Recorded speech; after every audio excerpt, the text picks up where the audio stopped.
প্রিয় শিক্ষার্থী বন্ধুরা, তোমরা সকলে কেমন আছো? আশা করি তোমরা সকলে অনেক ভালো আছো।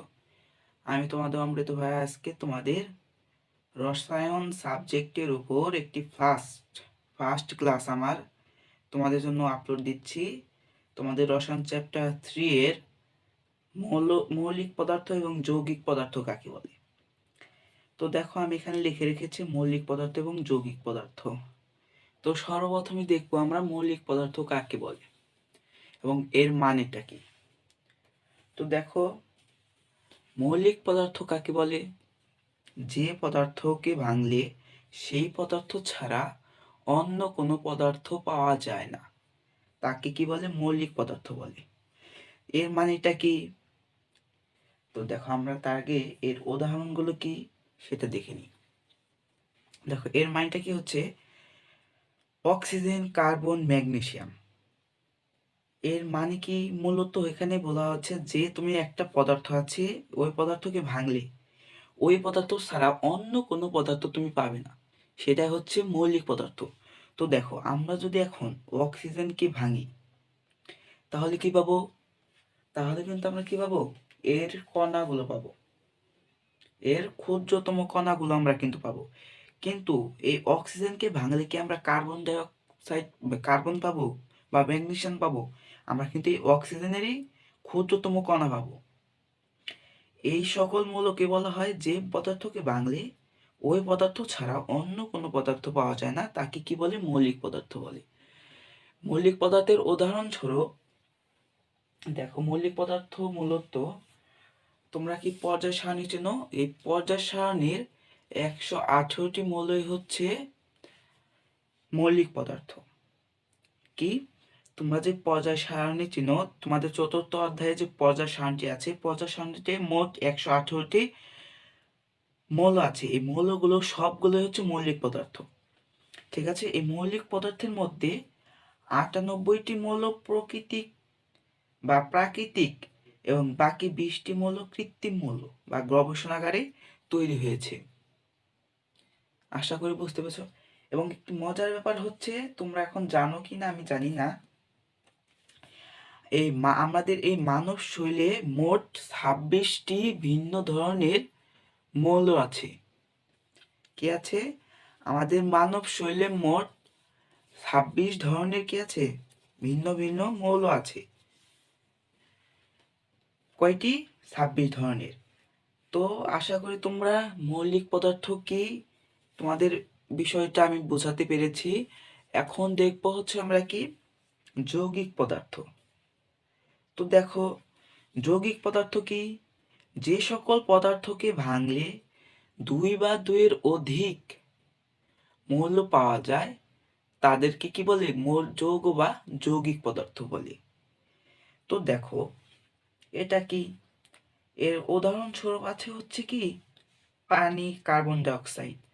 এখন যদি তুমি পানিকে ভাঙো, পানিকে যদি তুমি ভাঙো তাহলে কি পাবে? পানিকে যদি তুমি ভাঙো তার মধ্যে পাবে হচ্ছে কি হাইড্রোজেন এবং অক্সিজেন।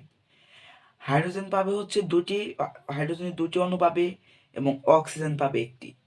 এখানে দেখো, এখানে কিন্তু আমরা পানিকে ভাঙলে দুটি পদার্থ পাচ্ছি, একটি হচ্ছে হাইড্রোজেন এবং কি আরেকটি হচ্ছে অক্সিজেন। এই ক্ষেত্রে এটা কিন্তু যৌগিক পদার্থ। যৌগিক পদার্থ মানে কি অনেকগুলো মৌল বা মৌলিক পদার্থ একত্রিত হয়ে একটি মাত্র যৌগ গঠিত করে। আর এই যৌগিক পদার্থের মধ্যেই কিন্তু আছে যোগ। দেখো, যৌগিক এখানে কি আসে? যোগ। ঠিক আছে, এই যোগ মানে কি অনেকগুলো পদার্থ মিলে একটি যৌগ গঠন করা বা একটি বিক্রিয়া বা একটি বস্তু গঠন করা। যেমন দেখো, এখানে পানি একটি কি একটি তরল পদার্থ, এখানে কার্বন ডাই অক্সাইড কি একটি কি গ্যাসীয় পদার্থ। এগুলো হচ্ছে কার্বন ডাই অক্সাইডকে যদি আমরা ভাঙি, দেখো কার্বন ডাই অক্সাইডকে যদি আমরা ভাঙি এর মধ্যে কি পাবো?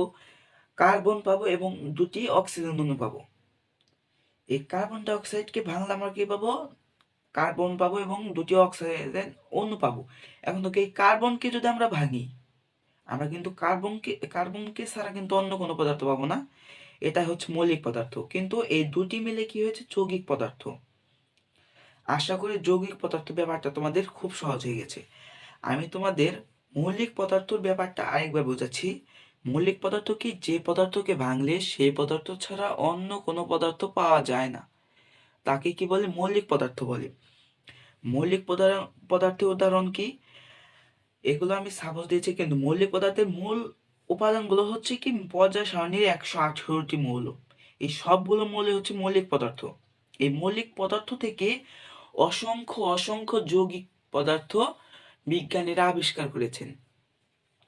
আর আরেকটি হচ্ছে কি, এই মৌলিক পদার্থগুলো কোথা থেকে আবিষ্কৃত হলো? এই মৌলিক পদার্থ মূলত 198টি প্রকৃতি থেকে আমরা পেয়েছি, এবং বাকি 20টি মৌল কৃত্রিমভাবে বা বিজ্ঞানীরা গবেষণাগারে এগুলো তৈরি করেছে।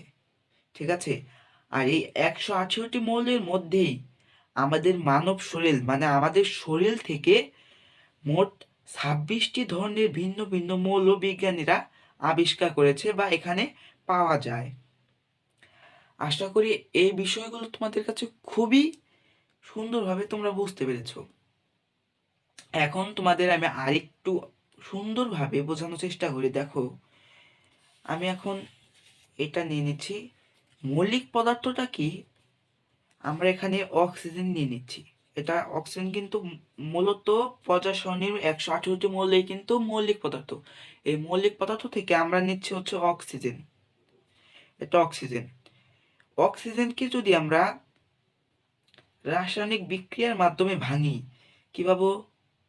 অক্সিজেন পাবো, অক্সিজেন পাবো, অক্সিজেন।